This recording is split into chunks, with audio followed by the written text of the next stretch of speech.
And welcome into this Monday edition of the Miller's Edge, Time 100.9, 1230 WTBC. Hope everybody is doing well. Hope you guys had a great weekend. Hope you guys are ready for an exciting week. I'll tell you why that is exciting, and you'll find out very quickly. Hey, Chase, I don't know if you've heard, but I got tagged in something, Chase. And today's a little bit of a special day. I wouldn't necessarily call it a holiday by any means, but I would say it's a special day. Chase, you know why that is? Oh, you got me curious. What's going on? No, don't worry.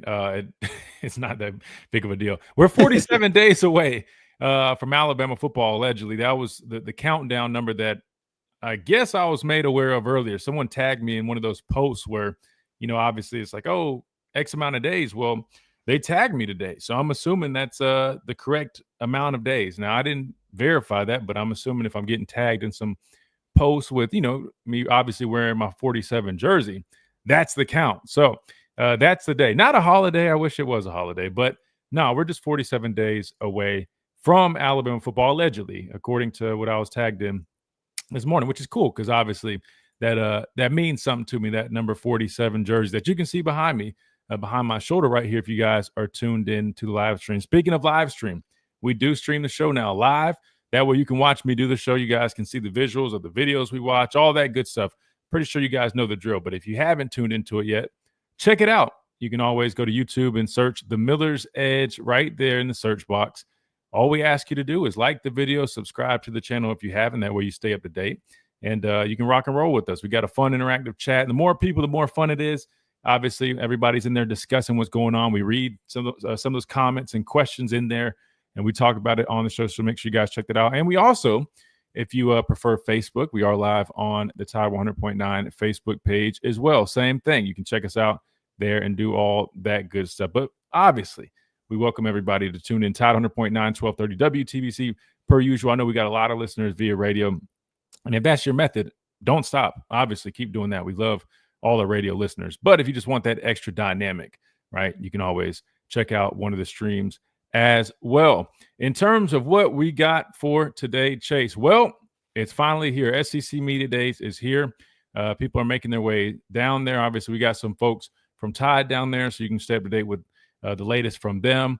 I'm not too sure. I don't have the schedule pulled up right here in front of me. I know Greg Sankey has spoken, so we will break some of what he said down. Obviously, anytime he speaks, Chase, I feel like there's new revelations. There's all types of things that come out because everybody wants to know his opinion, some updates on scheduling. Are we going to bump up the number of SEC games? How, what's the updates with the playoff expansion? How are things looking with the revenue sharing?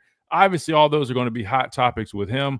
So we'll break that down, see what he had to say. And obviously, when these other schools are speaking, we can take a look into what they have to say as well, especially when it comes to if they are asked about some of our guys. I mean, obviously, there's a lot of relationships within the conference. So we're going to be covering SEC Media Days this week. Speaking of SEC, we did have Roman Harper on the show Friday. Really, really good stuff. If you guys love football talk, if you guys love a little bit more of a in-depth breakdown of the X's and O's, I definitely urge you guys to go back and check that interview out if you missed it. Just go back and watch the latest episode of the Miller's Edge on our YouTube channel, or you can always go listen to it wherever you get your podcasts, all those platforms, Apple, Spotify, all that good stuff, and just go listen to the Friday episode where we had Roman. He came on at the top of the hour, so it'll probably be around the middle of the show from Friday, but really good stuff. Roman will be obviously covering SEC Media Days, and we were supposed to have some article stuff written about Roman being on the show. Of course, per usual, should have expected it. Not really out there yet, but it's all good. I will remind you guys about that myself. I'll take that on my own hands. That being said, there has been some explosive things that have come out of not necessarily SEC Media Days, but have come out this morning. And we're definitely going to talk about it because there's some big news, right? Obviously, I don't know how much, substance there is to it, but I'll tell you what that news is because it's regarding somebody that we all know extremely well, somebody that, we didn't think we would probably be seeing much of on this side of things much further, I guess. Well, actually, we plan on seeing more of them on this side, meaning the media, but not on his former side of things. But allegedly, there's a chance that we may start seeing a little bit more of him in a familiar role. We'll talk about what that means and more. Plus, again, more SEC Media Day coverage, plenty of football talk, all that coming up. But per usual, got to remind you guys, 205-342-9904. We'd love to have you guys hit us up. Let us know what you guys are thinking. You guys have any questions, comments, or concerns, you know where to find us. Hit us up on that phone line right there, or drop us an app message, or drop a question on the stream on YouTube or on Facebook. Wherever you guys would like to discuss things, you guys know how to do so. We got to hit a timeout. When we come back, we get rolling on this Monday edition of the Miller's Edge, Todd 100.9, 1230 WTBC, presented by the Good Feet Store, America's arch support experts. Quick timeout. We'll be right back.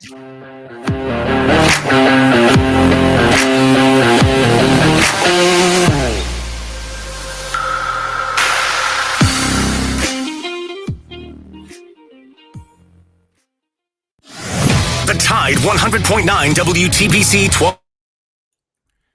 What's up, guys? Who we got in here? We got Tristan, Dwight, Justin, and Kenji C. What's going on, guys? How's y'all's weekend? Good morning, good afternoon.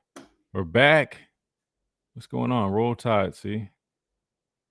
Let me go ahead and pull this up. I don't know if you guys have already seen what I was talking about the news regarding a man named Nick Saban. But we're going to talk about that. I'll be honest with you. I don't know if I'm buying it. Why is the light so bad right now? That's a little bit better, I guess. Have you guys seen that yet? I'll pull it up.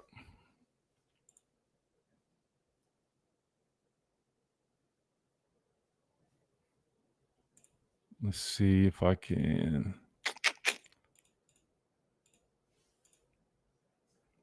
Wonder if there's a clip from it. Worst case, we'll just read and discuss it. You saw it, Kenji? Ricky said, wait, what happened with Saban? Oh, just wait. You're going to find out, man. And I want y'all's thoughts on it. I really want y'all's thoughts. Ricky, I don't want to spoil it just yet because I'm going to talk about it when we come back. But yeah, definitely some very interesting stuff. And it comes from somebody, I mean, who I would say is, pretty credible. I mean, Greg McElroy. Look, he knows Coach Saban. He knows a lot of people in Saban's circle. But I was curious to see what you have to say. Oh yeah, I'm gonna give my thoughts on it. I'll be honest with you though. I mean, I just saw it this morning. Matter of fact, I think I was on the way to the gym when I saw it. But yeah, it's interesting. It's interesting. I mean, really, it's hard to say when it's anything that's, he said, she said, that type of deal. Debugging codes. I mean, even if you are allegedly getting it from some people in a very close circle of his, you just don't know. But we're going to discuss it because it's something fun to talk about. Hell, I hope that's the case, though. That would be fun. Don't worry, Ricky. We're gonna offer the details here in about 30 seconds or a minute. I was trying to find more of the comments from Greg Sankey. I know he touched on a number of things.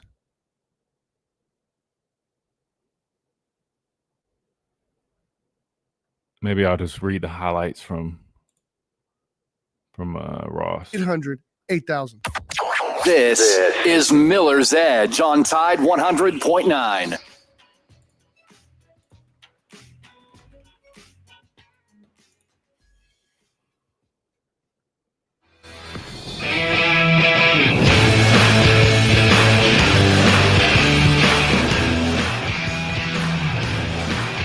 And welcome back into this Monday edition of the Miller's Edge, Tide 100.9, 1230 WTBC. Again, SEC Media Days officially underway in Atlanta, Georgia. So that being said, we've got plenty of content for this week, right? We'll hear from plenty of folks. And again, it takes place from the 14th to the 17th. We've already heard from Greg Sankey. Maybe if we can find that interview, we'll let it play some, or we'll try to piece it up. But definitely, anytime he speaks, I mean, you're always going to have some things come up regarding updates with the playoffs, updates with revenue sharing, regulating college football. You guys know how that works. So we definitely want to hit on that because there's a lot of good information to pull from that. But in terms of the schedule for the week, right? Let me share this with you guys. I'm putting it up on the screen here. So Today kicks off SEC Media Days, obviously. Monday, July 14th. It's in Atlanta, Georgia, not far, right down the road. Today, we heard from Greg Sankey this morning, followed by Brian Kelly, along with his players that are in attendance. Chris Hilton, quarterback Garrett Nussmeier, Whit Weeks, linebacker. I like that kid, man. He can play some football for sure. 11:45, you had Shane Beamer, head coach of my dad's Gamecocks, alongside Lenora Sellers, DQ Smith, and Nick Barrett. This afternoon, we will hear from head coach Lane Kiffin, alongside TJ Daugherty, Caden Lee, Austin Simmons, our quarterback. And then to conclude the afternoon, you've got head coach Clark Lee, alongside his loudmouth quarterback, Diego Pavia. Let me stop. Hey, I'll give him his credit, man. He beat us last year. Go ahead, man. Be as loud as you want. But we better shut him up when we get the chance. Anyway, in terms of Tuesday, you will have, Kirby Smart, Hugh Freeze of Auburn, Josh Heupel of Tennessee, Steve Sarkisian of Texas. So tomorrow, you definitely got a number of head coaches and teams that are going to definitely draw some eyes. And then Wednesday is when it all kicks off for us. You've got head coach Kalen DeBoer leading the charge with his group of guys, Tim Keenan, Deontay Lawson, and Caden Proctor being the first group of the morning, Wednesday, July 16th. So obviously that will go on before we come on the show. So what we'll do is, and I know you guys will probably have heard it by then, but we got to listen to it on the show. We got to break it down on the show. So that's what we'll do. That will be the schedule for Wednesday. So be prepared for that. And then to conclude Thursday, you got Eli Drinkwitz kicking things off. Mark Stoops, Sam Pittman, and Mike Elko of A&M concluding things. So if you guys are interested in all that SEC talk, man, obviously we like to talk a lot about Alabama. We do talk about a number of SEC teams as well, but you've got a week full of it at SEC Media Days. It's one step closer to the season. So that is exciting. So make sure you guys stay up to date and up to speed with all that stuff going on, because there will be plenty of things coming out. Just like this morning, we had some stuff come out. Now, granted, this came from the Mac and Cube show, which is Greg McElroy, Cole Kubelik, two familiar faces, not far down the road. But anyway, so this came out, and this is what I was talking about. I'm sharing it on the screen with you guys now. Greg McElroy was discussing this on his show this morning. Allegedly, he had spoken to several people, quote unquote, in the know, that actually believe that we have not seen the last of Nick Saban on the sideline.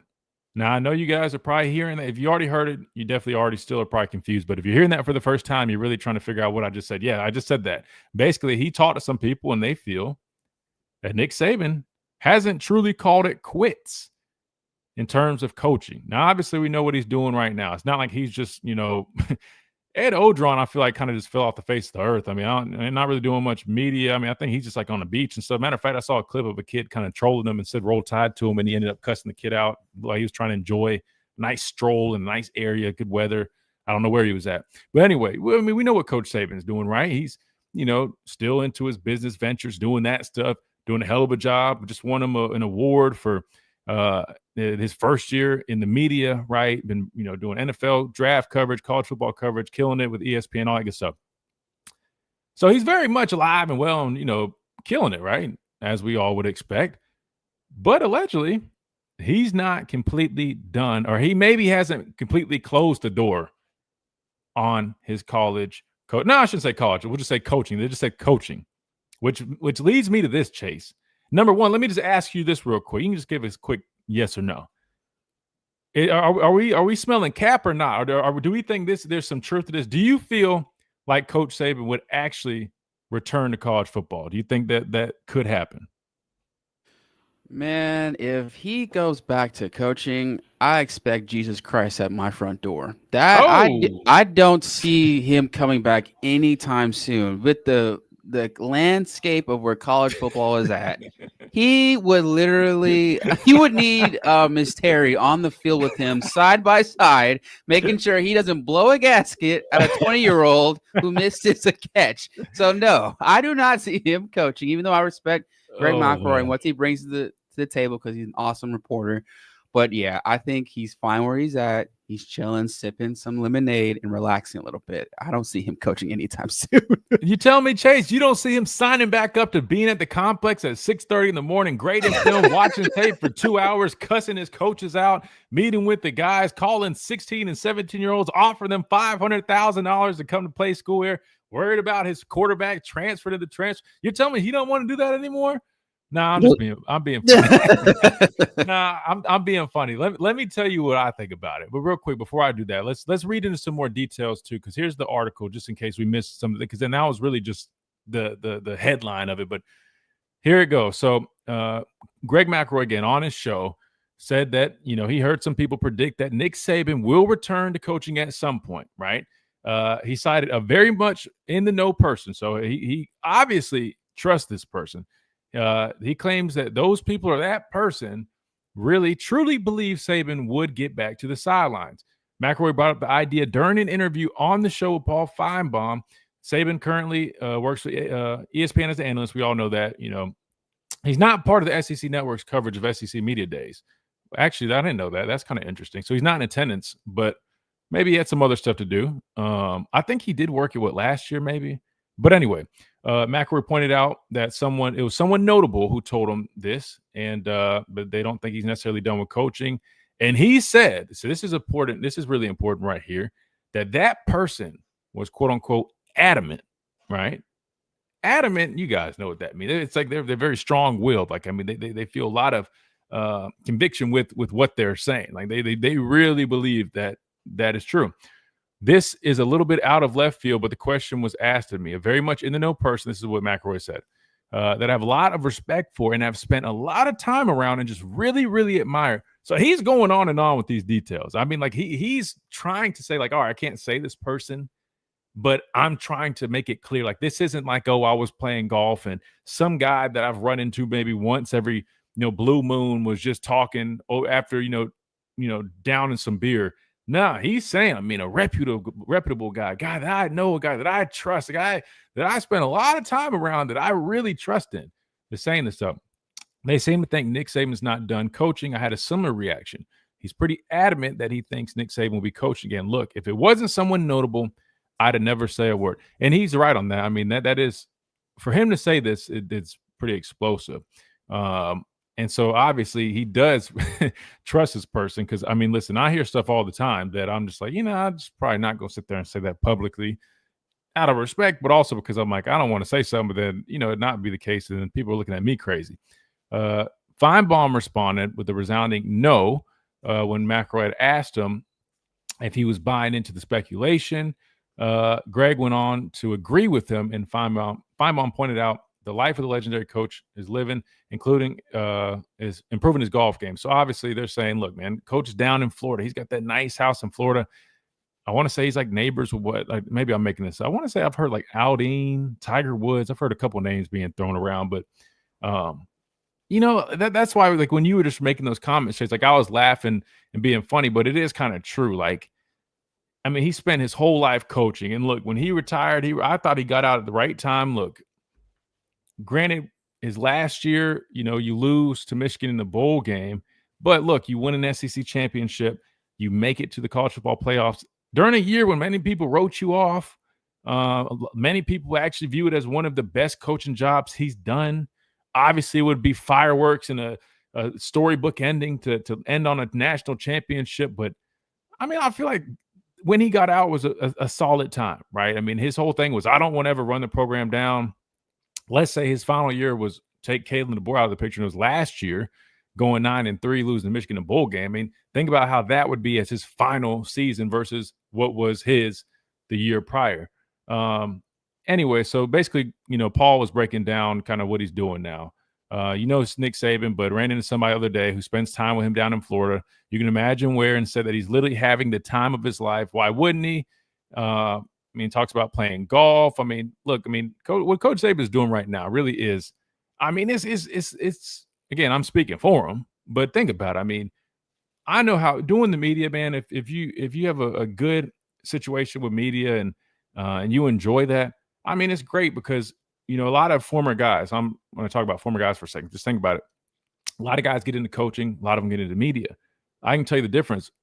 I always thought coaching, yeah, it's cool to have a group to work with, to feel like part of the team and basically still do what you were doing as a player, but on the other side of things, until you realize the sacrifice, the hours. With media, it's a little bit different. You have a lot more flexibility in your schedule. You have a lot more time to do the things you enjoy. And that's what he is in Coach Saban is doing right now. You know what I mean? Like he gets to stay involved in the game, right? He gets to cover it, talk about it, watch film, do all these things. He's still in the spotlight of, the college football scene, right? Or football scene in general. He covers NFL draft too. But it's not requiring him to sacrifice so much time and miss out on so much stuff. He can go down to Florida, golf as much as he wants, hop on a plane, go cover whatever he needs to cover, come back and not have to worry about game planning for Auburn 6 months in advance. Like that's the type of stuff that these coaches do. You know what I mean? Like they're spending the whole spring, the whole summer game planning months and months in ahead. And you don't have to do that with media. You definitely got to do your homework. You definitely got to study. But it's totally different. The process is totally different than coaching. So obviously we know Coach Saban's in a really good spot. So I get it. But let's fast forward a little bit. The interest in doing what he walked away from is not very high. He had a better situation at Alabama the day he left than going anywhere he goes. Let's say it's next year. Now, I don't know whether it's college or the pros. Could he be talked into something in the NFL? I don't know how, because I don't know that itch burns anymore either. But my opinion is Nick Saban is done in coaching. Now, I'm pretty sure that was a Feinbaum with that quote right there. Now that I've said all that, let me offer my opinion, right? I don't think I've even said mine yet. Do I believe that Coach Saban is going to make a return to coaching?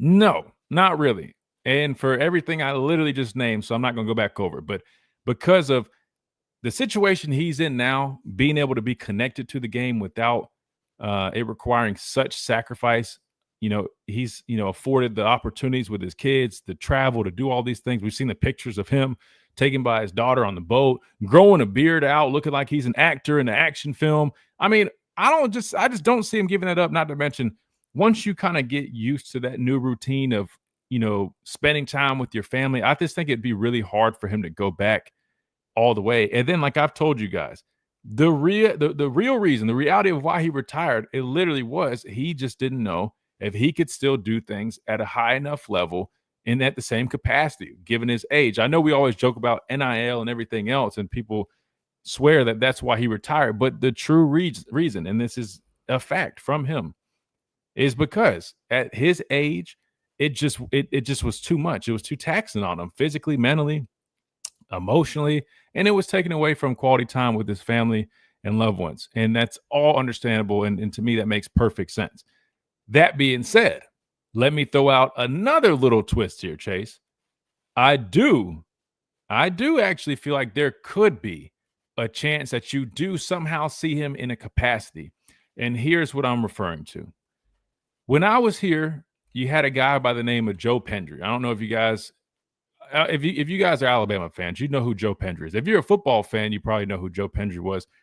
Joe Pendry started his coaching career back in 1971 as a wide receivers coach at West Virginia. At least that's what I'm reading. The Joe Pendry I know served as like special assistant to the head coach with Coach Saban.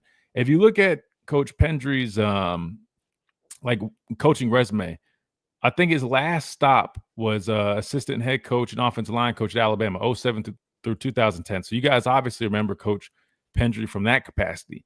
But I remember Coach Pendry because remember, I wasn't here during those years. I got here in 2014. But guess who still was around? Coach Joe Pendry. But he wasn't here as an offensive line coach. He wasn't here as a assistant head coach. He was here as a special assistant to the head coach. That meaning he was the resource. He was just someone to, if, Coach Saban wanted to bounce ideas off of, right? I mean, you're talking about a guy with, an extensive coaching resume. We just said went back to the 70s. So if this was in, 2020, that would be like 50 years, right? Or 40-something, 50 years of coaching experience. That's what Joe Pendry was there. It's like he was like the right-hand man. He would be out at practice, but he wouldn't be out there like the whole time. He wasn't required to be in me. He was just around. And I don't even know if technically he was in the building every day or what the case may be. But I just know, number one, awesome guy. If you guys have met Coach Pendry or haven't, I'm just telling you, he's one of the nicest, most respectful people and respectable people, just given how successful he's been, and he's such a great person. But anyway, he would just be in the building. He'd be there for the offensive line guys that they needed. He's there for Coach Saban. What I'm getting at is, could we see Coach Saban in some capacity like that, like some special assistant? Maybe.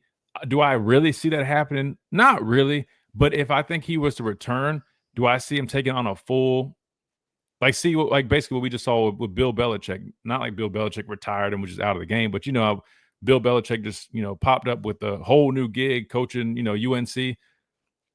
I don't see Coach Saban just popping out of the woodwork like, all right, I'm back. I'm making a return as a full-time head coach, whether it's college or NFL. I don't see that.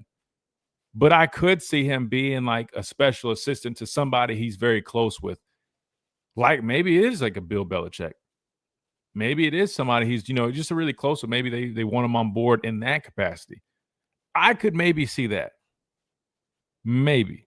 But in terms of like a full-on head coach, I don't think I see that.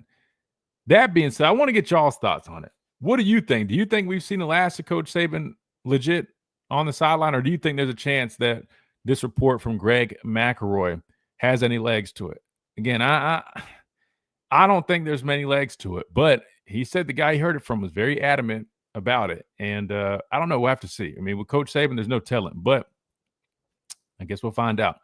I firmly believe it would probably be in that capacity, though. Probably more so like a special assistant type deal, not a full-on head coach. But I don't know. We'll see. Let me know y'all's thoughts. I want to get y'all's thoughts. All you guys in YouTube chat, let us know. Facebook, let us know.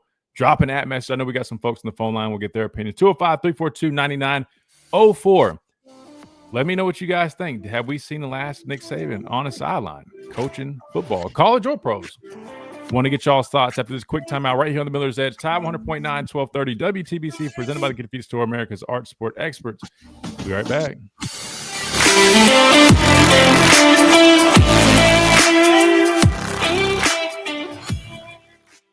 At Tuscaloosa Mazda, they are expanding their showroom to serve you better. Come see their new and pre-owned Mazda lineup, offering fuel efficiency, advanced technology, and plush comfort. Tuscaloosa Mazda, 3100 Skyland Boulevard East, or online.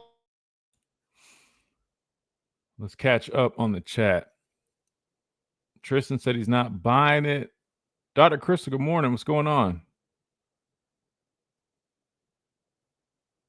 Bama 2025, welcome in. Cutie says, I just don't believe he'll ever coach again. Ricky dropped about 1,000 laughing emojis. I know a retired man when I see when the program he wants to run doesn't exist anymore. Damn. Cutie said, cap. Greg always trying to say something to get headlines. No way coach comes back to college football. Pro football, maybe. I don't know. Y'all think he would do pro football? I mean, maybe he would. I don't know. I'm surprised Cole let that slide from Greg. Well, I mean, like Greg said, though, I mean, the only reason he felt comfortable and confident saying that was because the person he spoke to allegedly was trustworthy, somebody that he has a lot of respect for. And they obviously were very adamant. It didn't sound like they just were giggling, drinking a beer. No, he said they were like, no, I'm like really adamant that coach is going to coach again. Probably as an AD. I don't know if we would count that, though, Arthur, as him making a true return. That would be kind of interesting seeing him operate, but I think that just requires too much, too. I mean, I just know Greg Burns' schedule.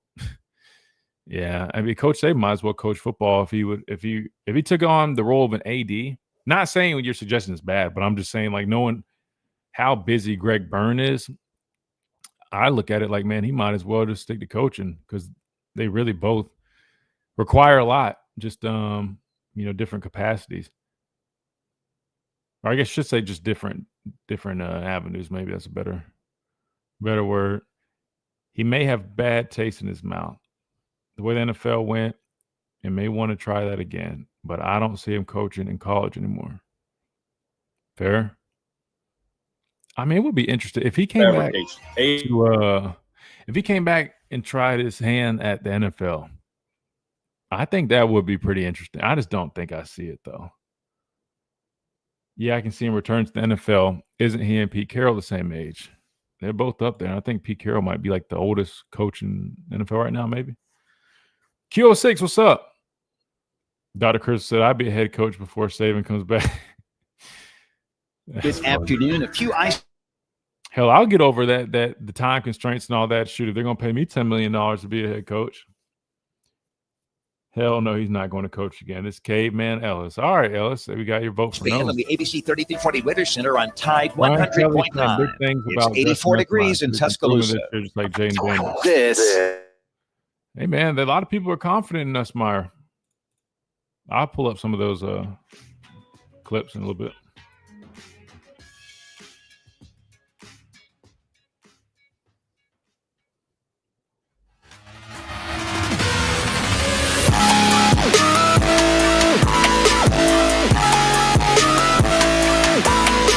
And welcome back into this Monday edition. This is a true manic Monday edition of the Miller's Edge, Tide 100.9, 1230 WTBC, because we're talking about something crazy, Chase, something that literally doesn't even seem like it should be a topic, but it is.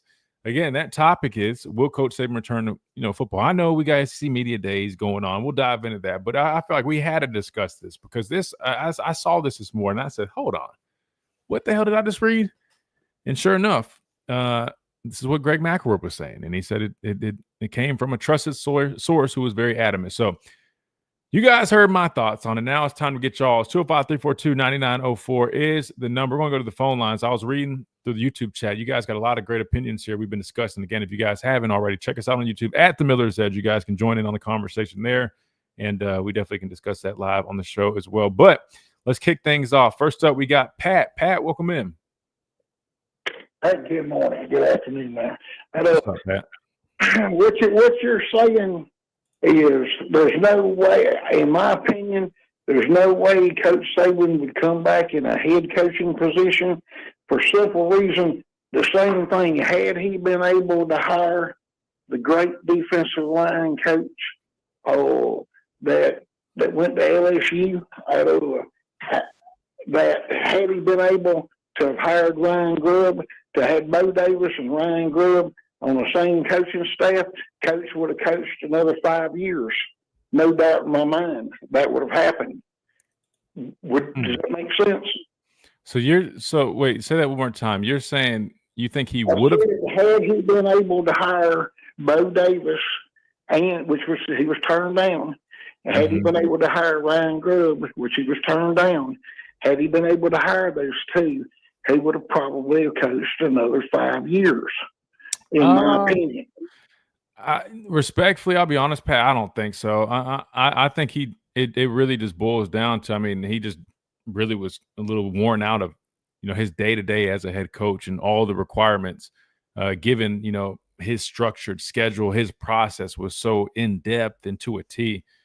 I'll be honest, I don't even think even if he had guys like that, maybe you could say, maybe if he just had so much support from those coaches, because I will say his last year, it definitely probably was one of his hardest years, not just because he was getting older, but also because of the dynamics, what was going on behind the scenes, right? I'm just going to be straight up with you guys.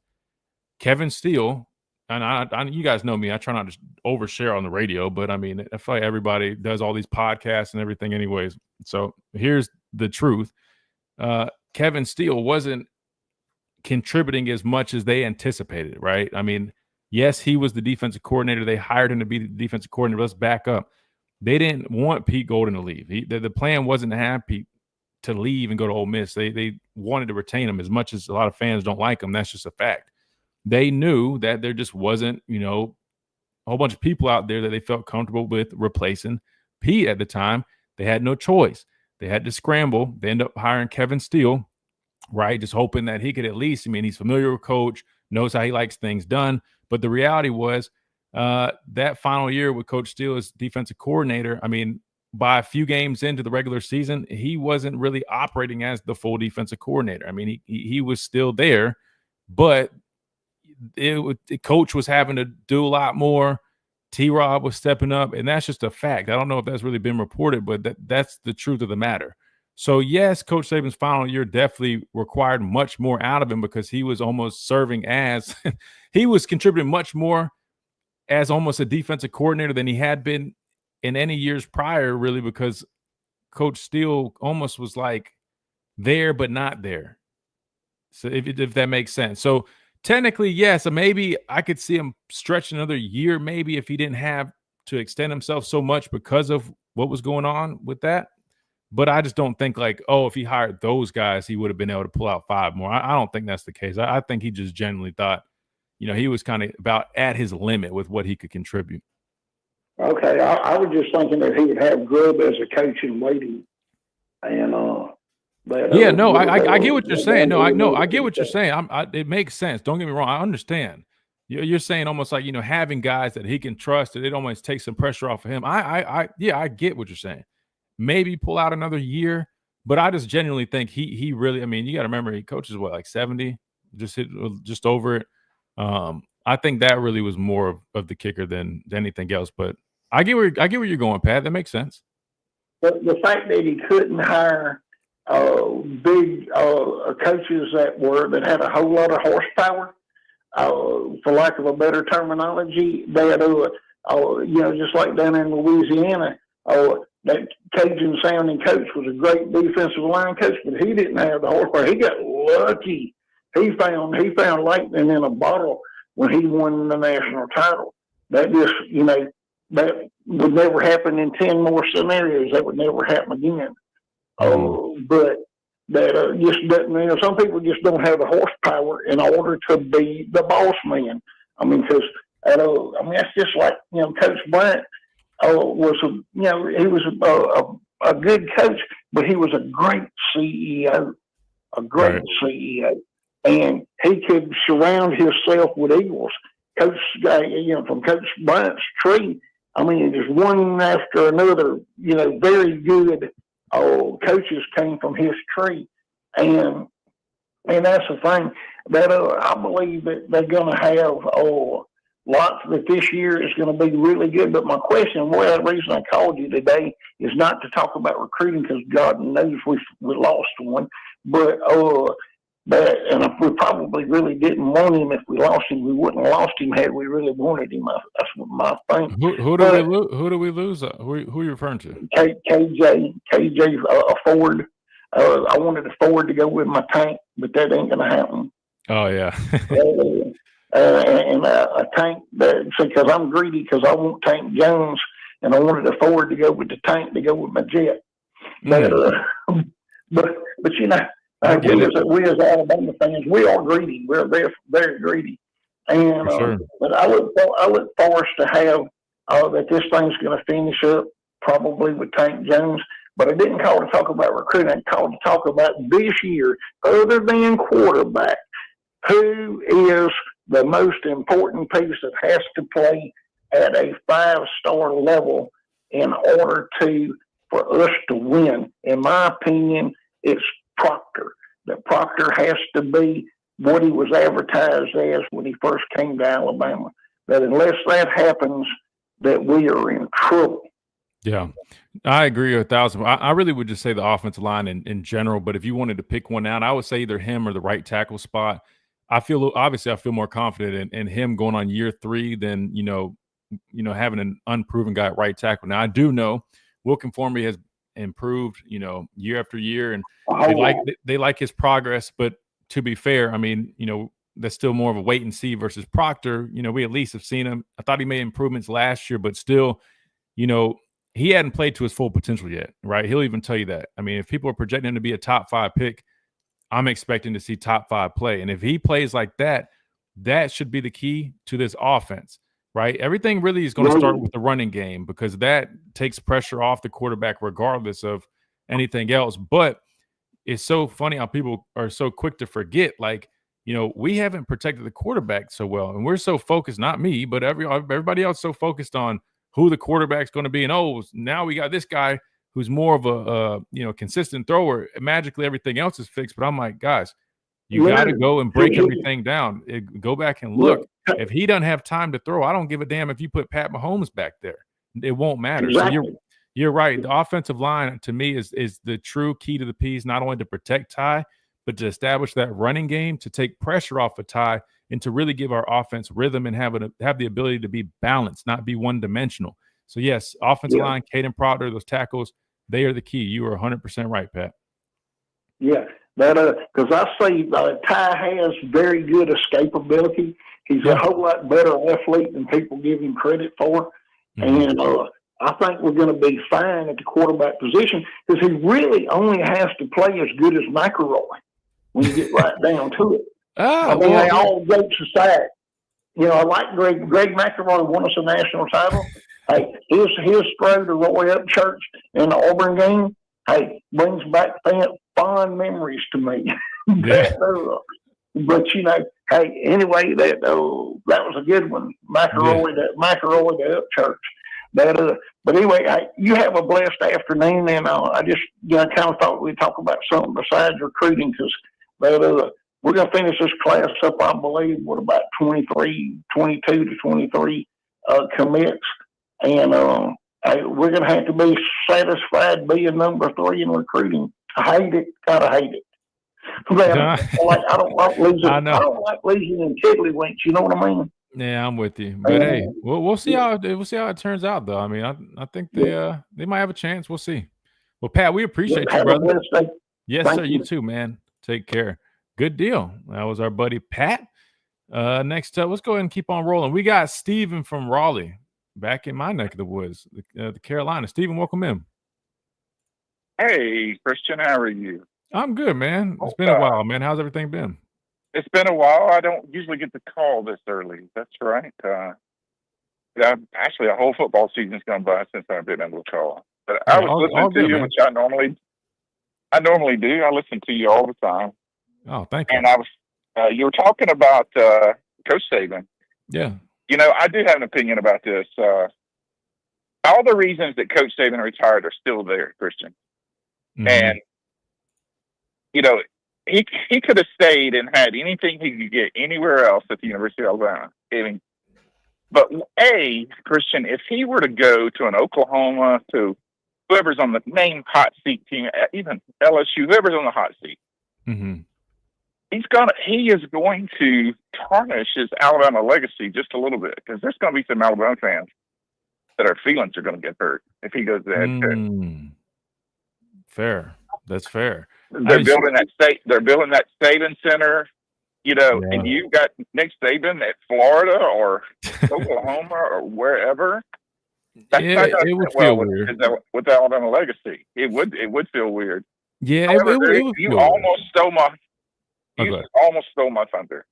I think there's one place that he would help a friend out, and that's Bill Belichick. Yeah. If he needed to scratch that itch of being he wouldn't be head coach. No. I don't even know that it'd be defensive coordinator. No. But if he needed to be special assistant to the head coach when it comes to defensive football at UNC with Bill Belichick, because Bill Belichick is his close friend, and he misses the camaraderie with the players, that's really the only capacity I could see him going back to, Christian. Yeah. No, I agree with you. I don't even think it even like defensive coordinator. I think the only, because look, he's 73. He's not getting any younger, right? I mean, like what Joe Pendry did, like I could see Coach doing that. Like you said, if you wanted to scratch that itch and be around a program and contribute to a team in that like some capacity. Again, Joe Pendry, when I was there. Now I know when he was there, his last stop as a true coach was 07. Joe Pendry pretty old, Christian? Yeah, Joe Pendry. I just looked it up. Pendry in his 70s. Exactly. So right now, I think he's like late 70s. So like when I was there, 14 through 18, he probably was early 70s. But you could just tell, respectfully, I mean, Coach Pendry was older, right? And I wouldn't expect Coach Pendry to take on a full role at that age, And not saying Coach couldn't do it because Coach looks to be in great shape. He moves well. I know he had his little hip thing a few years ago, but I just truly think, I mean, the only way he would do it is maybe in that special assistant role where he's just kind of offering just some behind the scenes intel, but he's not in charge of all the other day-to-day things. That's the only thing. And maybe that's what this person from the report was describing, but as actual coach, no. And I think I wouldn't be shocked if he would consider what you just mentioned about, I wouldn't necessarily say would tarnish his legacy. I get what you're getting at though. I would say it would definitely it would look a little odd, especially given like imagine how it goes. Like if he came back and went to Oklahoma or Florida and it's just like an average program, it just will look really weird. Not just because we're so used to seeing him here, but then it's just like, that you shouldn't have done that. At least in my opinion. Well, we would think. I think if he did do that, Christian, and it didn't go as well as it did at Alabama, which it people are going to look probably. at him different. They're going to look at him differently. Yeah. No, I agree. You know, the coach, the hire. I think one of the reasons that he left was the coaching hiring. Was that he could not get people to commit to him for multiple years because they didn't know how long he was going to be around. And that is still there. That is still there. Yeah, that's kind of, so. I guess that's kind of along with what Pat was getting at. And I look that all right. So when you put it like that, I do understand. You know what I mean? Like I just don't think that would have gave him a whole extra 5 years. But I do think maybe it could have pulled out another year or two because I mean what I say. And again, this hadn't been reported, but you guys know me. I mean, I choose not to share a bunch, but I'm being straight up when I say this. Yeah. Like Kevin Steele by like week 2 or 3 in that 2023 season. I'm not making this up. He really was kind of just there. He wasn't really serving as a defensive coordinator anymore. So as you could imagine, think about how much more of a load that puts on Coach Saban to be making sure. Because before with Pete or, I know Tosh definitely was very inexperienced when we hired him my senior year, but he had Pete who had served as a defensive coordinator, basically doing a lot of the work with them behind the scenes. Kirby, Pruitt. They knew how to work for Coach Saban, where Coach Saban could oversee it without having to have his hand in it too much. 2023, I'm telling you guys right now, Coach was his oldest as a coach and was probably contributing more than he had in years. And it's kind of crazy because, again, people don't really know that, but that's such a fact. I mean, the reality of that 2023 year was T-Rob was doing most of the legwork. And Coach Saban was obviously having a big influence on it as well because, unfortunately, the guy they hired to be the defensive coordinator, it just didn't work out. And he kind of was really he almost was serving more so it's kind of special assistant, even though on paper, and nobody ever said it in the media, but that was what was going on. So maybe you guys are right. Maybe you can squeeze another year or two. But go ahead. Before I go for a second, before I go for a second, how are you feeling about this year? Great question. Feel good? I feel good. Listen, I'll say this, man. Obviously, I'm always, cautiously optimistic, but I feel good about our team being better, right? I don't think it's because one guy left and, we're replacing him at an important position. No, I think the reasons for that is, though, I feel confident that, the receiver room is better this year. I think our offensive line hopefully they can play a lot better this season. And also, I think Ryan Grubb coming back makes me feel a bit more secure in what we're doing on offense, personally. I think with the amount of guys returning on defense, having that year under their belt, under this new system, these new coaches, I think we'll see that as a result. And then to put a bow on it, you just look at year one. I just saw, I think somebody tweet about, oh, man, I rewatched the Carolina game, and it was just chaos. And I'm like, it's not a transition year, Christian. It's not a transition exactly. year. We're kind of past the phase of, like, dipping our toes in the water and all these people trying to figure stuff out. They have an idea on what's expected, and hopefully we see that on the field with their play this upcoming season. Yes, sir. Well, yes, sir. Well, roll tide, Christian. I love your show, man. Appreciate you, Stephen. Roll tide. Great hearing from you, man. All right, we got to hit the top of the hour break. When we come back, we keep on rolling right here. Tide 100.9, 1230 WTBC, the Miller's Edge, presented by the Good Feet Store, America's Art Sport Experts. Don't go anywhere.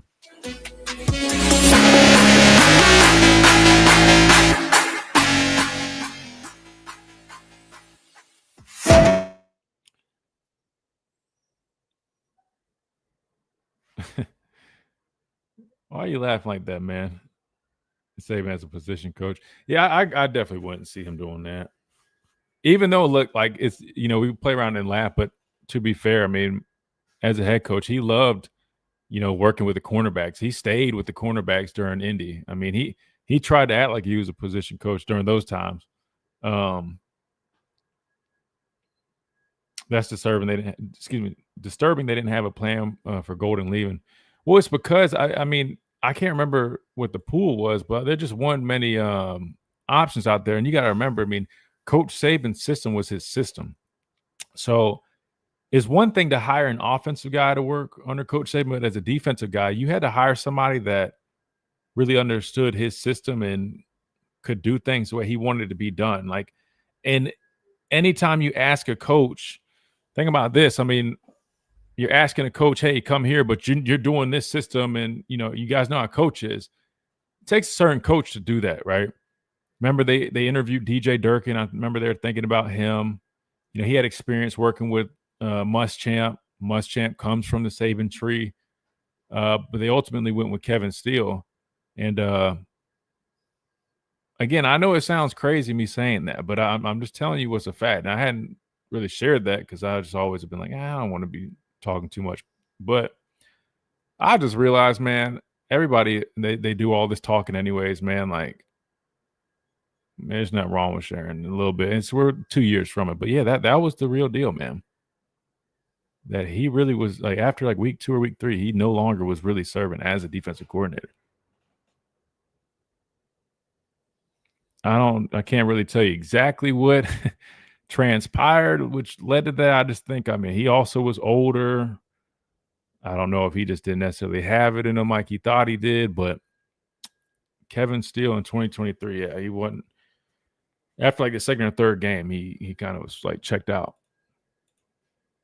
And I'm not trying to hit him with a straight, man. I love Coach Steele. Hell, he recruited me here. But those are just facts. Those are facts. So it was really, I would have said like T-Rob and Coach Saban were like playing co-D coordinator that year. So if y'all want to blame anybody, blame Kevin Steele. No, I'm just playing. Don't do that. Don't do that. Since we talking, hey, look, this is what I've learned, Tia.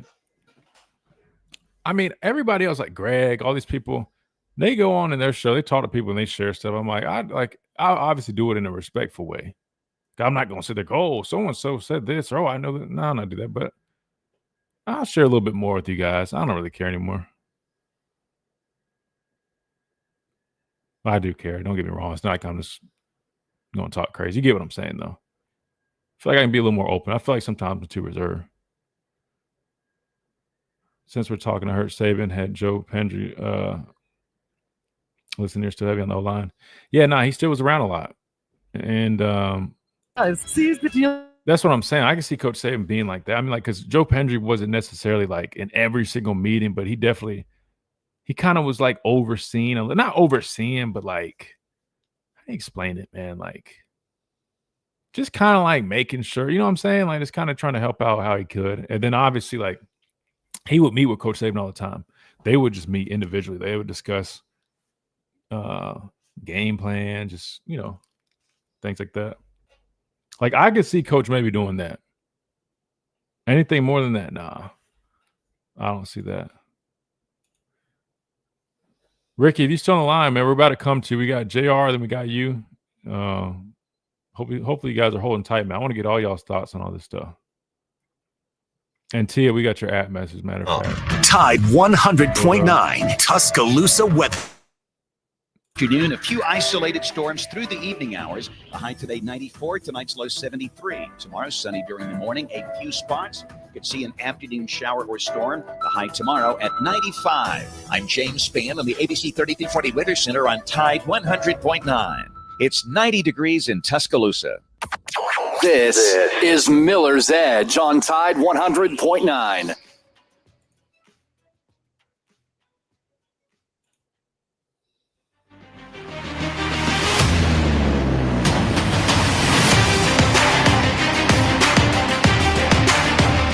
And welcome back into this Monday edition of Miller's Edge, Tide 100.9, 1230 WTBC, presented by the Good Feet Store, America's art sport experts. Try before you buy, nothing to lose. Head on over there right now, Midtown Village. You guys got a lunch break. Stop on in there. Let them show you what they have to offer. Again, premium art sports designed to eliminate and alleviate all types of pain, whether it's foot pain, knee pain, back pain, hip pain, you name it. Again, Midtown Village is where they're located here in Tuscaloosa, right off of McFarland Boulevard. You can't miss it. These things are game changers. You literally just pop them in your shoes. Quick, easy 3-step process in terms of the whole process. But in terms of just putting them in. You literally just slide them under your soles, man, and you get to walk in any type of shoe they work with, boots, shoes, running shoes, Jordans, you name it. I mean, it could be anything. So check them out. Again, that's the Good Feet store. They've been game changers for me. I'm throwing my shoes, wearing when I'm working out, walking around, just literally doing anything. And they help make me feel more balanced, more, just more relieved from all that, stress and achiness that I was dealing with, right? And you don't have to be a former player either, man. Anybody can benefit from these. So again, check out the Good Feet store. Goodfeet.com is where you can find more information, find the nearest location to you. Again, that is the Good Feet store, improving the quality of people's lives, 2 feet at a time. Our number one recap. Really, we talked about this, and it really was a big article. Coach Saban rumored to not be done with coaching. You heard that right. Allegedly, someone close to Greg McElroy shared with him that they feel very adamant that Coach Saban will return to coaching. They didn't say when, where, how, what capacity. They just said that they feel strongly about it. So that's what we've been discussing. Again, it is SEC Media Week officially underway. Greg Sankey spoke this morning. LSU has taken the podium. Shane Beamer and company was the second group. And, and then you got Lane Kiffin, Clark Lee up next. So that is the schedule for SEC Media Days. We'll dive into that as the week goes on. All right, let's keep on rolling. 205-342-9904 is the number to the program. Next up, we got JR. JR, welcome in. Hey, good afternoon, excuse me, Christian. What's up, man? Doing? I'm doing great, JR. How are you? I'm doing pretty good. I want to comment a little bit on first. We're talking about Nick Saban and his possible return to college football. I don't believe he'll be in the coaching capacity. Maybe as far as on the sideline as an advisor or something like that. And that brings to mind a question that I was wanting to ask you: is to what capacity does Coach Saban have anything to do with Alabama? So right now, yeah.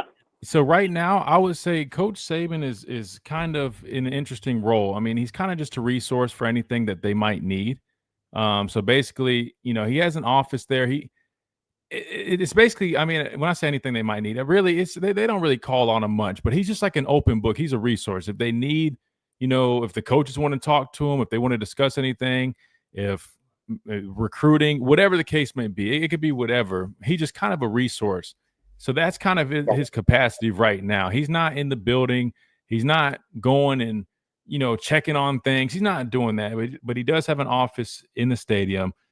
Hell, I'm pretty sure he's in Florida majority of the time. But, I mean, if a coach, any coach, wants to discuss things with them, they want to call him, meet with them, whatever, he's just a resource. But that's how I would describe it. Just a resource whenever something might come up or someone might have, questions or anything like that.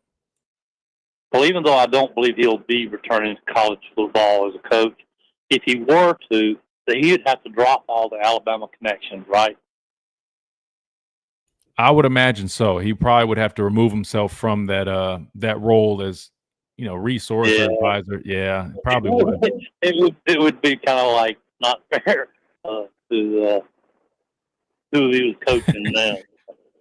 Yeah, no, I agree. That's a good point. I didn't think about that. He definitely would have to drop that role. So, I mean, yeah, look, I don't really see him leaving what he's doing now, but who knows? I mean, maybe the special assistant thing. If he wants to scratch that itch, JR, maybe that's about it. I mean, he's accomplished. He's hit the top as far as coaching is. I don't see how he could benefit by it. I mean, he's already got plenty of money. It's not like he needs money. He's making good money at his role with the ESPN crew, and he makes good money from that. Yeah, he's going. There's no reason for him to want. I mean, I unless he just has a just uncontrollable desire to want to coach, which I don't see that. I think he showed he was worn down a little bit coaching, and I believe as far as college football is concerning, and it really to some respect, pro, the players aren't as coachable. Mm-hmm. With true. the NIL and the just transfer portal. The portal, that's what I'm trying to say. Yeah, They just like they feel like they have their own control over things, and that leaves less control for a coach. A head coach needs to have that, I think, and I really wish they'd abolish the NIL and the portal.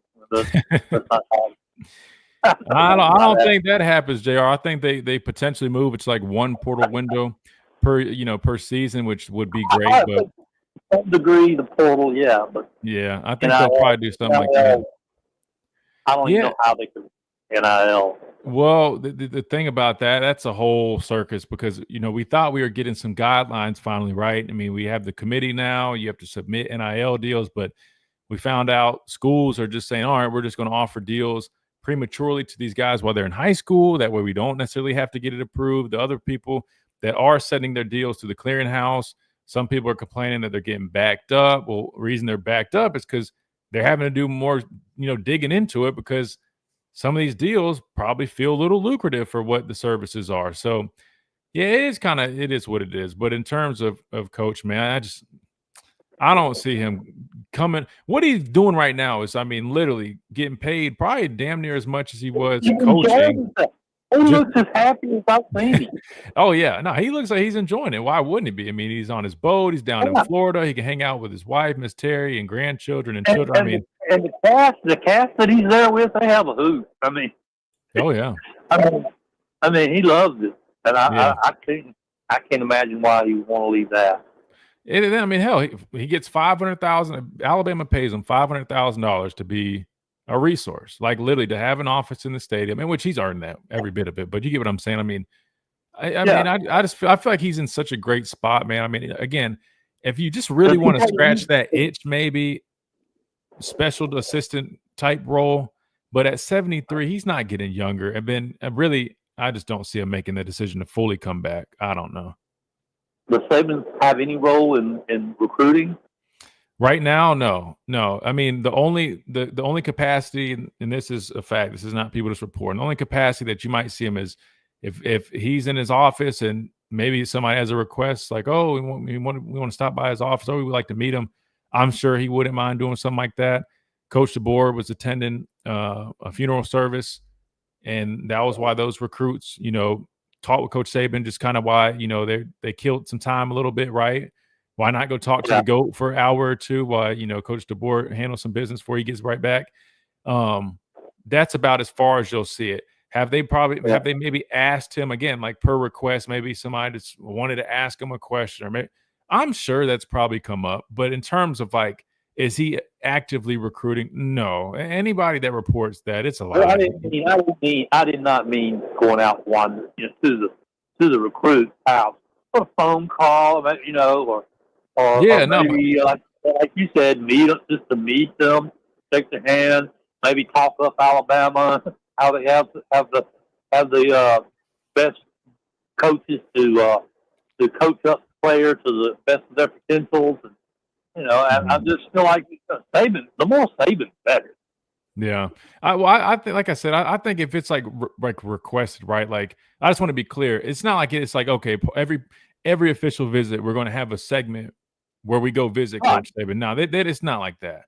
Because I know some people are even trying to, make it seem like that. It's not. It's literally probably like, the one time, Coach DeBoer was out of town and just so happened worked out where Coach agreed to meet with those guys, kind of help, help out how he could because they were taking care of some serious business.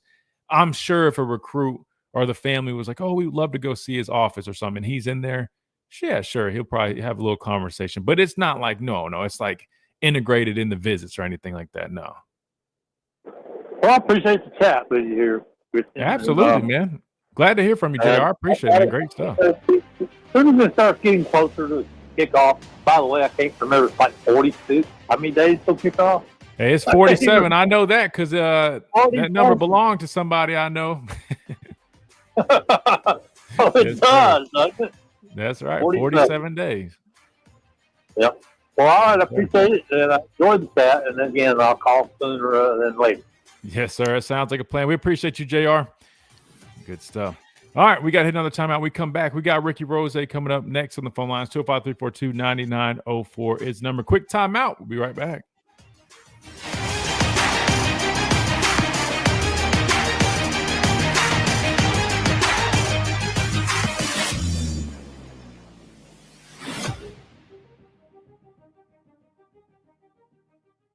The AUSL is coming to Tuscaloosa July 22nd and 23rd, featuring the Volts versus the Talons. Then, July 26th through the 28th, Rhodes Stadium will host the AUSL Championship Series. Watch these legendary AUSL pro softball players compete, including Alabama's Montana Fox. Get tickets now. To go down on the right side and up on the left side on the stairs. So apparently we had a traffic jam recently. Brian Kelly will be the first coach of 2025 SEC Football Media Days. He has more victories during his college coaching career, which includes Grand Valley State, Central Michigan, Cincinnati, Notre Dame, and LSU. More victories than any other active head coach in college football. In his 3 years with the Tigers, Brian's won 29 games, including back-to-back 10-win seasons in 2022 and 2023, along with 17 victories in conference competition. Last year, his third with the Tigers guided LSU to a 9-4 mark with a 3-game winning streak to end the season and a bowl win over Baylor in the Texas Bowl.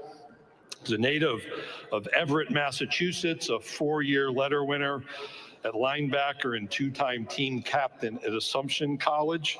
Brian and his wife, Pocky, have 3 children. Pocky is here with one of their daughters, Grace. They also have a son, Patrick, and let me go back through this. 3 children, Patrick, Grace, and Kenzel. Grace is here with Pocky.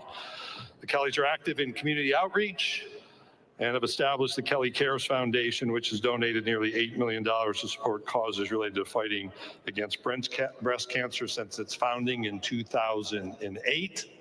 I learned backstage, Coach Kelly and Pocky checked off a bucket list item, hiking the south rim of the Grand Canyon just about a month ago. LSU head football coach, Brian Kelly.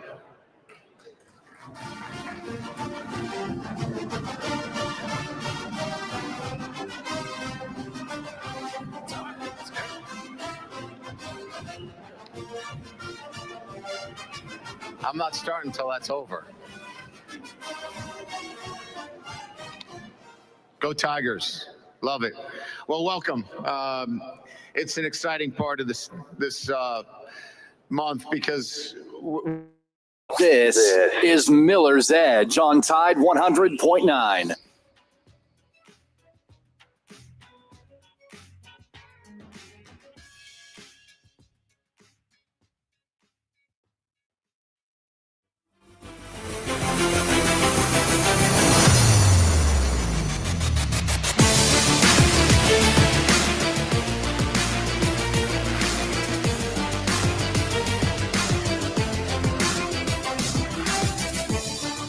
And welcome back into this Monday edition of Miller's Edge, Tide 100.9, 1230 WTBC, presented by the Good Feet Store, America's Arch Support Experts.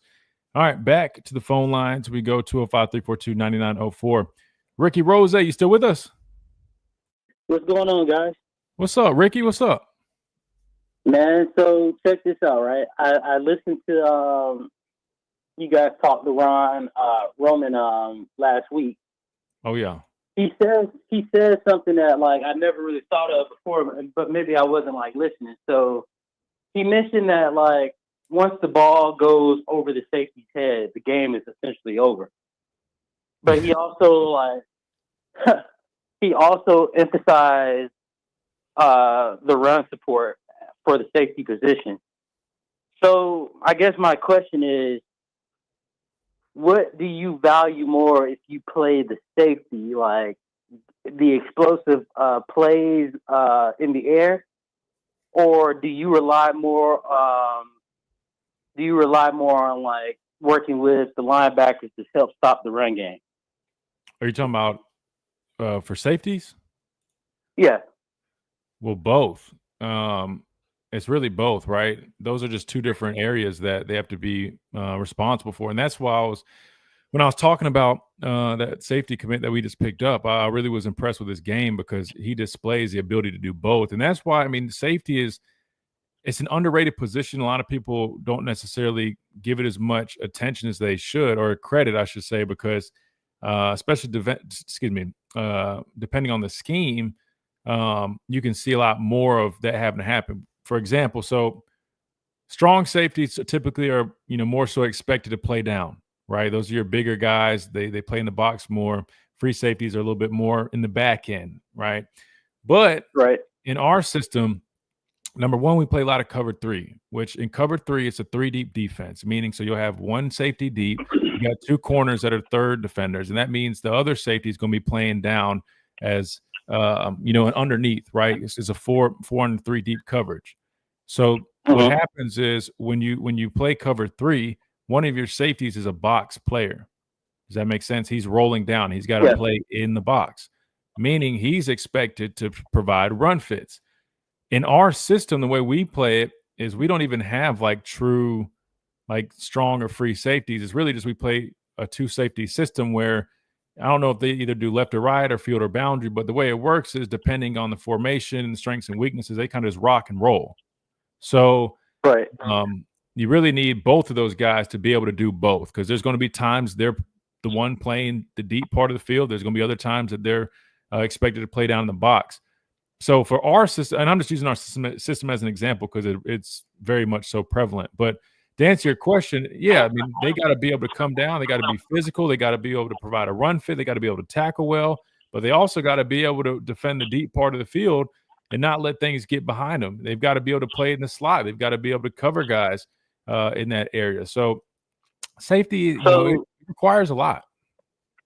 So from the sounds of it, it's not, because it sounds like based on like what Kane Womack preached like the last season was like really going after the ball. So like we really rely heavily on like free safeties more so than we would strong safeties. Would you say, like at least for our system? Well, like I said, so this is what I was just explaining, Ricky. We don't have like a free or a strong safety in our system. They do both. You see what I'm saying? Because they rock and roll. I wish I could draw it up for you. So the way our system works is we play with 2 safeties, but they don't really define them necessarily as like strong or free, to my understanding. Not that when I talk to them about it, that's pretty much how they described it. And when you watch it, that's how it works. Depending on the strength of the offensive formation, that's which guy's going to end up coming down. You see what I mean? It's like, imagine they're on a rope. If there's, if the strength is to the left, that guy on that side is going to end up coming down. Versus vice versa. If there's a motion, they just switch. They're flipping and flopping. So really, both Bray and Keon are both going to be sometimes they're going to be playing that deep safety position. Other times they're going to be in the box, which works out good because both those guys are physical enough to do that, and I feel like they're both athletic and rangy enough to play in the back half. But in the traditional system, your strong safety most of the time, well, not most, your strong safety is a guy that's going to be going to the strength in the box, line up on the tight ends, line up in the slot, and your free safety, he's going to be working the back end most of the time. Just with what we do, they kind of just work them on like a rope. And we play a lot of cover three, which cover three is like I was trying to break down earlier, is 4 under 3 deep, right? You got curl flat, hook, curl flat. So one of those safeties is, one of the guys underneath, and the other one will be in the deep part of the middle of the field. So is it all, well, not all, of course, but like for the majority of games we play, is it always cover three, or do you basically use the guys for what you need them to based on the opponent? So like Georgia will be different from Ole Miss, or if we play like an Ohio State with like a Jeremiah Smith going in the backfield, like do you just kind of adjust your play calling or your coverage based on the opponent, or is it for the most part it'll be cover three and we kind of have guys just flying around? Are you talking about us specifically? Yeah, us. So it's a great question. So for us, if you go back and watch, so they base out of a lot of cover three when they're playing more zone principles. However, we ran a lot of man coverage. I'd argue that we ended up probably running more man defenses. We called more man defenses than maybe we did zone. Now, I don't know have the percentages, but I'm just saying when you go back and watch, and I remember watching the games and saying like, damn, we're just playing man.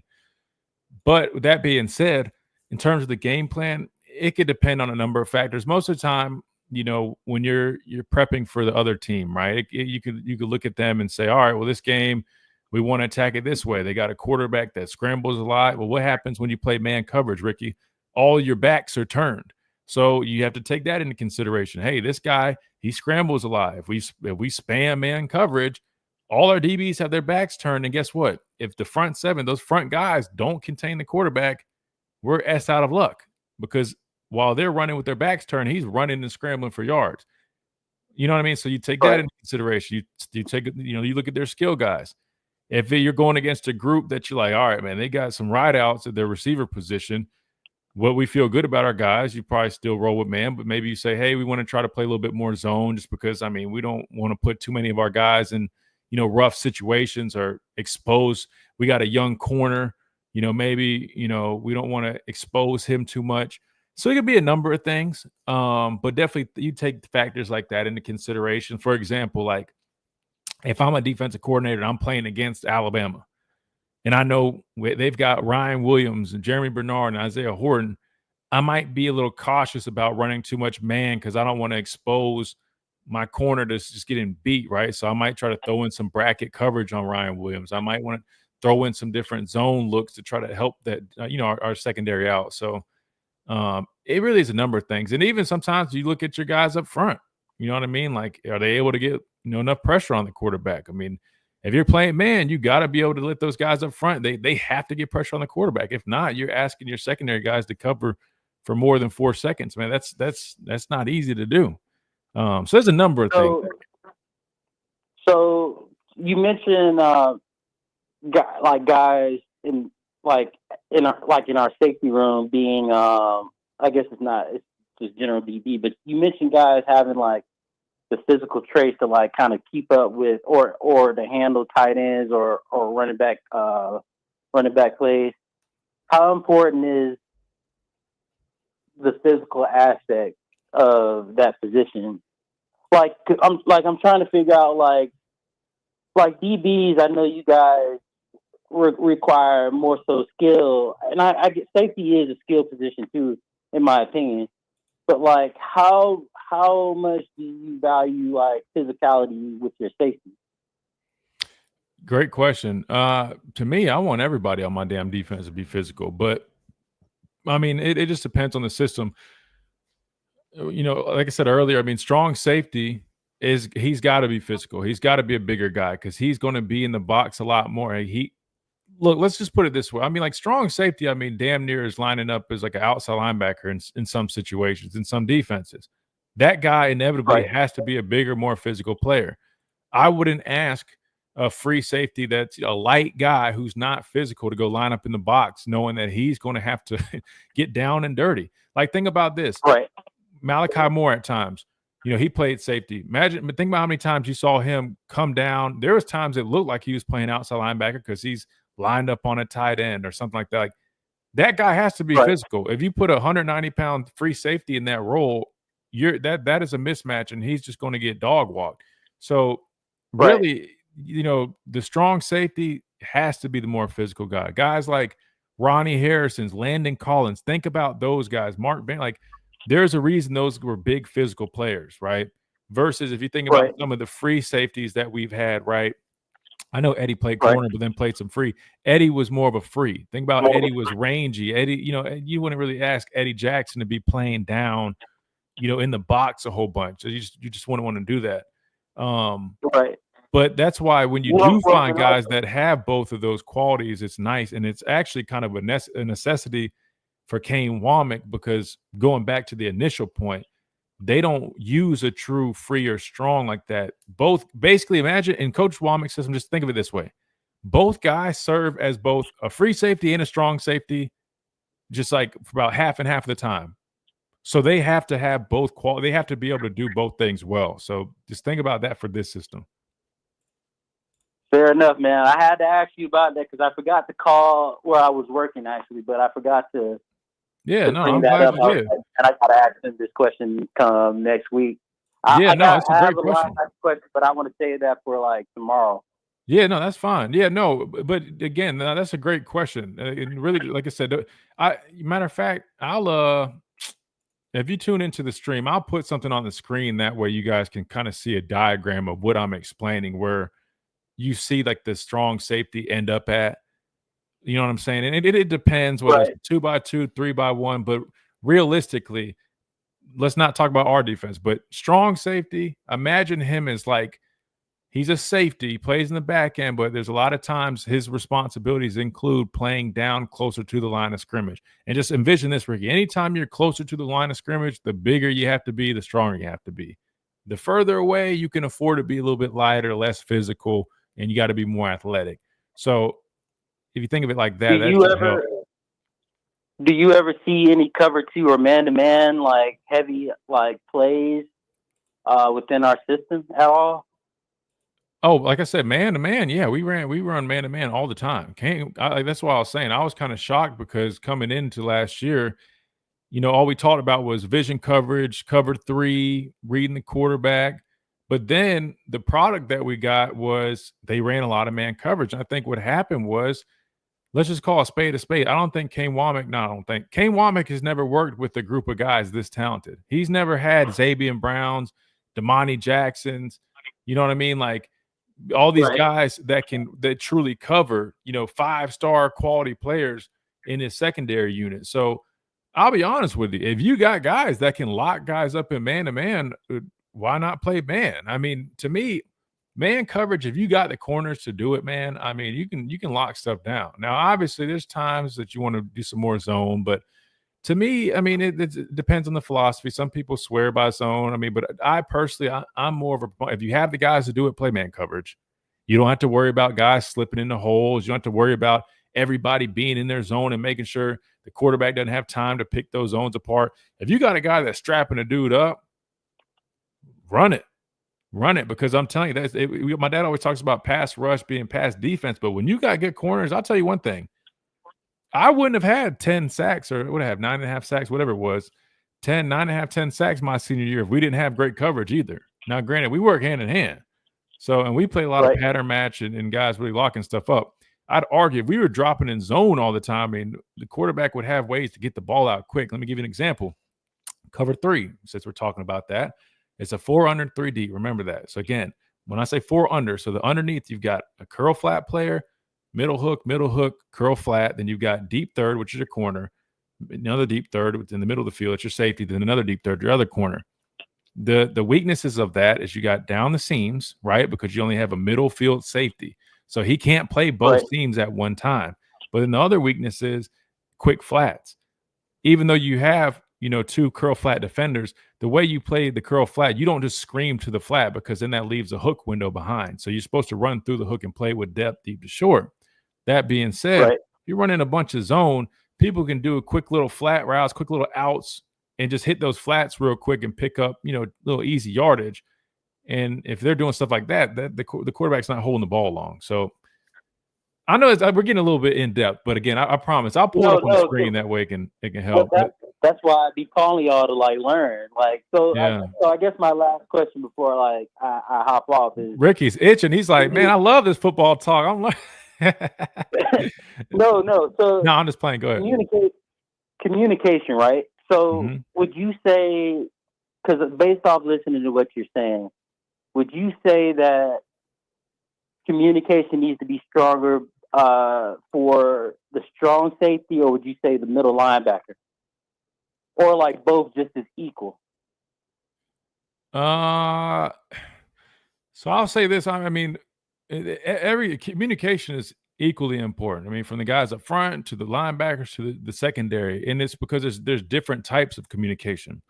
The communication up front is imperative because what we're discussing is different than what the linebackers might be discussing, and what's different than the second. This is actually a really good question. I'm glad you asked it. So this is how like the communication goes on the defense. Really good question.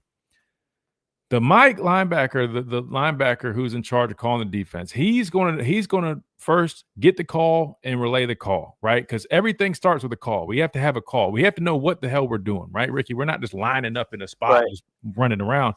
We got to have a call. He gets the call and he relays it, right? So we'll use our base call, right? This is one of our number one. It's like the first play you ever learn under Coach Saban. Base, strong, 3 auto. So say our Mike gets that, and he says, all right, we're not in the huddle, right? We don't huddle on calls like that. So he gets it, and he's just shouting. And he might lean up towards the line of scrimmage. Hey, base strong three auto. We have short words. We condense that. We say bass. Just say bass, bass, bass, bass. Instead of saying base strong three auto. We used to condense calls. So we just say bass, bass, bass. We know what that means. So as soon as I hear bass, I know what I'm doing. I know what we got to do. We got to get a strong call. We got to say, we got to make sure our, whether it's, the strength is right, left, whatever, get lined up. Cool. Then the communication is going to separate. So now you got communication up front because the guys up front need to know what we're doing together. Are we going to run a game? Do we have a stunt on? Right? We have to communicate amongst each other with the defensive line. The linebackers have to communicate to each other because they're adjusting the formations and doing things. But then they have to also communicate with the secondary because the secondary has their own communication on what coverage they're playing. Does that make sense? So you got the initial form of communication, which is relaying the call, relaying like the strengths, right?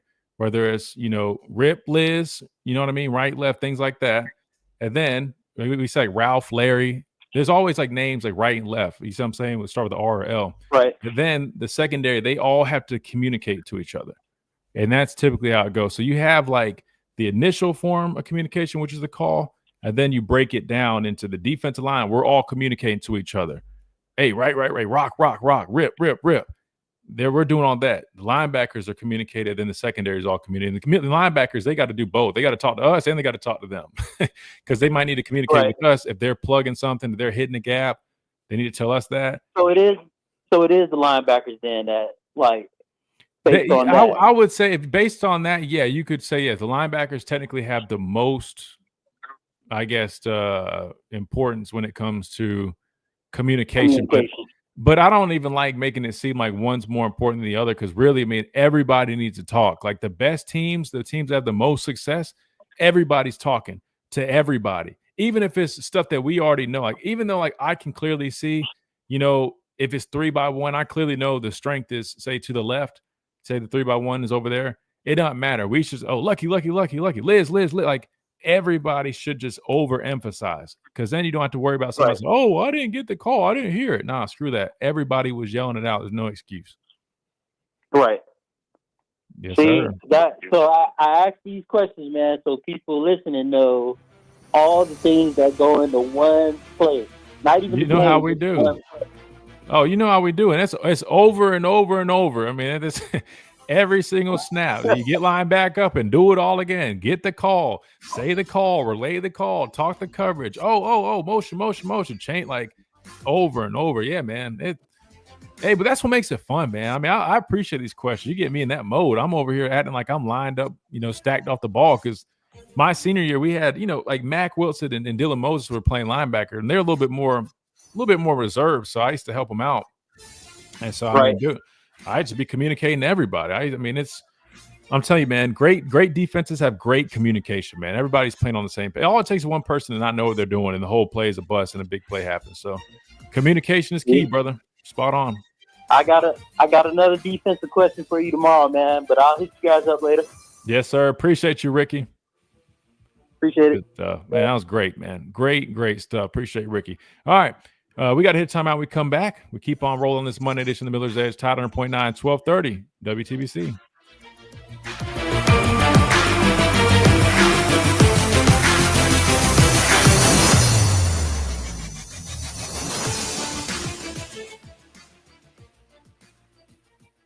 .365 24/7. You'll find road and utility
At 100.9.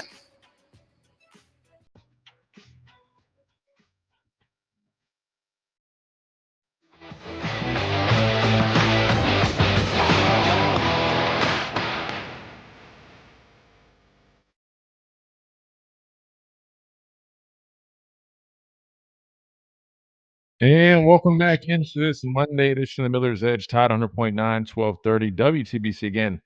SEC Media Day edition. Again, just to recap on the schedule.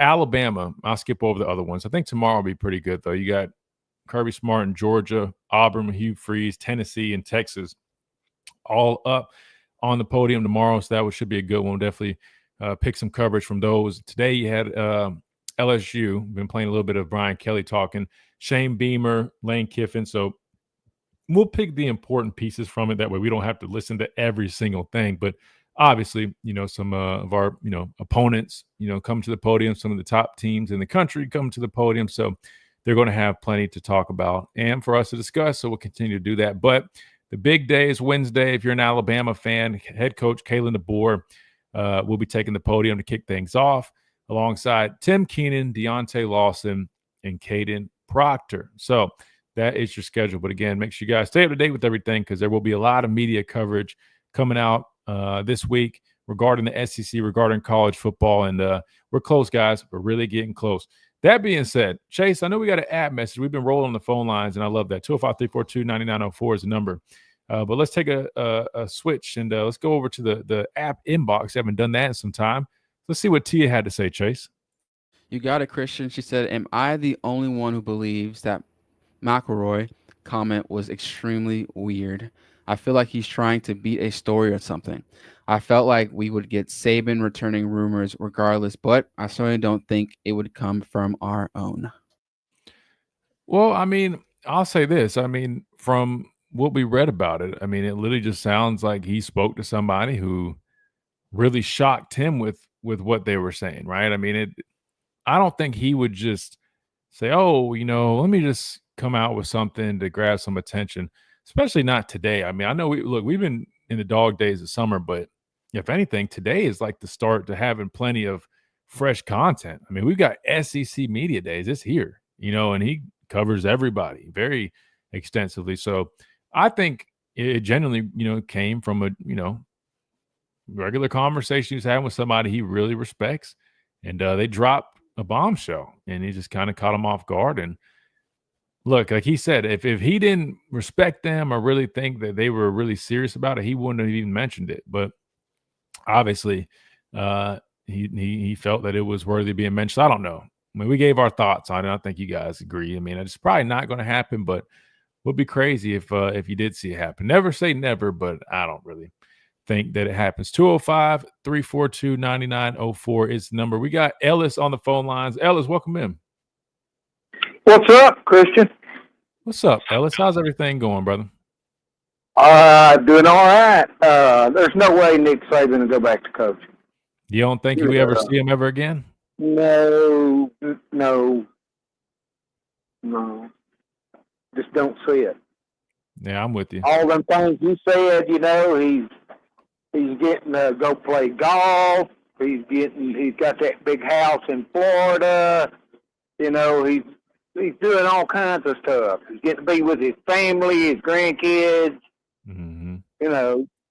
I seen a video where he was on a zero-turn mower. I think I did see that. He was still in the driveway or the garage. He hadn't made it out on the grass just yet, right? Yeah, it was in the garage. That was funny, man. I feel like he's taking this time to just explore all his hobbies and passions that he hadn't been able to do in quite some time. Yeah, that's why he's not going to get back into this. Yeah, I hate to say this, but he'd be stupid if he got back into coaching. Well, Ricky had a good point. I kind of agree with you. Ricky has a good point. He said Greg has Coach Saban's number. He could have asked, his former head coach himself, but instead, he wanted to kind of put it out there and start rumors. I mean, that is interesting. I mean, I wonder if he did reach out to Coach Saban. If he did, I mean, I'm sure Coach Saban probably would have just told him no anyway, but yeah, I wonder why. He probably And just picked up the you phone. remember what Coach Saban said? He said, when I get to the point that I can't be competitive, Yeah. you remember he said that? He said, He I'm did. hanging it up. Yeah. And It would look, Ellis. I think he would only be like to scratch an itch, man. Like even like for example, for players, man. Like you're so used to that grind, you're so used to the training, the process, and everything that comes with it, man. And when you retire, that that's what's to come. You're going to have days where you really want to get back out there, but at the same time, I mean, the itch is not enough for you to get back into everything. Like sometimes I watch football and I'm like, damn, man, I like that the feeling of going and crushing a quarterback with 100,000 people, roaring, man. You can't beat that. But at the same time, they don't make that itch strong enough to where I'm like, man, I want to go do training camp in the heat that we've got now, that I want to sit there and be, putting my body through all that day in and day out. Yeah, nah, man. can you imagine being down there in Alabama when they start back to practice, how hot it is? You know how hot it is down there. Brother, I'll tell you this, man. I walk my dog not even a mile, and I'm literally like, take me in the house, put some ice on my head, don't talk to me. I'm getting mad. It's Ellis, you ever been in that heat where you just get mad at everybody? That's the kind of heat we got. You know what I mean? Like it's so hot. Like, don't even tell me, have a nice day. I don't even want to hear that, man. I'm so hot right now. It's get away from me. Well, I'm watch out for a new cave video come Wednesday. Hey, speaking of heat, is the water in the cave is cool, right? Does it feel pretty cool? It stays 56 degrees year round. Yeah, man. Yeah, I'm starting to understand now. I understand now. It makes sense. I see why you're always cold. At least in the summer. I'm gonna be on the lookout though. I'll definitely look out for it. Yeah, look out for it. But I don't see him get back into it. Greg McElroy don't know what he's talking about. I would love to know who told him this, because he said somebody really close to Coach Saban, somebody who he trusts, somebody who was very adamant. I mean, who would he be? I mean, could it be somebody like Said? Could Said have said that? I mean, who could have said this? That's what I'm curious about. We're not going to know, but I'm curious though. Could Said have said that? We forgot to mention one name that I don't think that would want him to go back to working. Who's that? Oh, Miss Terry? Yeah. Yeah, look, at the end of the day, she would be the one to decide if we did see him coach again anyway. So if anything, we probably should send a message to Miss Terry and say, would you even allow this? And she would probably say no. She would politely say no, even though I just don't think he's going to. No, there's no way. No, I don't think so. I think those days of seeing him slam headsets are over, man. Even though in the moment when he was doing it to me, I was, it wasn't very fun. But if I could only just let him see him just slam that headset one more time, man. No, I'm just playing. No, he slammed plenty of them. Or where he tapped on the podium when he was up there and people was asking him questions, and he would tap on the podium with his finger. Yeah, he just trying to contain his anger, just like, what the hell kind of question are you talking about? It is funny. If you look back at it, I mean, Coach Saban was a character, man. Like he really was a Lord, yeah. He's hilarious. He's a character, but no, I don't think so. That's my opinion. Well, I think you and everybody else who we heard from today, Ellis, kind of on the same page. So I guess we'll wait and see. But hey, you got to have something to talk about, right? Right. Always. And Tommy's mad at me because I sent him a picture of what I had to eat Saturday evening. No. Dang, what was it? I had a grilled and smoked pork chop. It looked like a big old steak. Grilled it had the burnt marks in it, the cross burnt marks in it and all that. And had fried okra, broccoli salad, cornbread, and red beans and rice. All right now, Ellis. Dang, you made all this?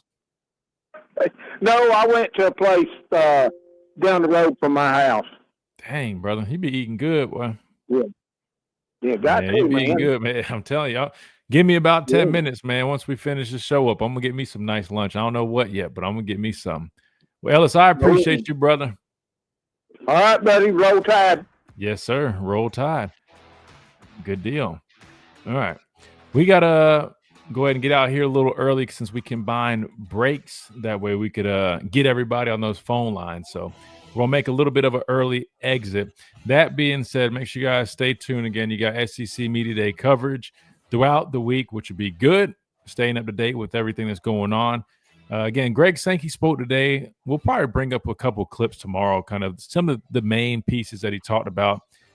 We heard a little bit from Brian Kelly throughout the breaks on our YouTube stream, but again, anything important from these other schools we'll definitely talk about. But Wednesday's a big day, and we'll hear from everybody. Head coach Kalen DeBoer, Tim Keenan, Caden Proctor, and Deontay Lawson. So make sure you guys stay tuned for that per usual.